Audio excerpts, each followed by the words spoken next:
আসসালামু আলাইকুম প্রিয় বন্ধুরা, আপনারা যে এখন যে ভিডিওটা দেখতেছেন, ভিডিওটা সম্পূর্ণ দেখবেন। এটা সৌদি আরবে একজন ধর্ষণকারীকে হাজারো মানুষের সম্মুখে তাকে পাথর নিক্ষেপ করে হত্যা করা হবে, কিন্তু বাংলাদেশে এই নিয়মটা নাই। গত 2 দিন আগে রামিসা হত্যা, 7 বছরের শিশুকে ধর্ষণের পরে হত্যা করেছে এবং তাকে তার শরীর খণ্ড খণ্ড করেছে। এরকম হাজারো শিশু বাংলাদেশে ধর্ষণ হচ্ছে, ধর্ষণের পরে তাকে আবার মেরে ফেলতেছে, কিন্তু ধর্ষণকারীরা সুন্দরভাবে চলাফেরা করতেছে, তাদের কোনো আইন নাই, তাদের কোনো শাস্তি নাই। তো আমি রামিসা হত্যার বিচার আপনার জনসাধারণের কাছে চাই।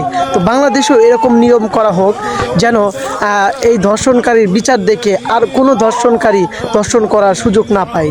সেটা হোক আমি, সেটা হোক আপনি, সেটা হোক যে কেনা হোক। তো আমি বাংলাদেশেও এরকম আইন চাচ্ছি। তো রামিসা হত্যার আমরা বিচার চাই। আপনি কি চান কমেন্ট বক্সে জানাবেন।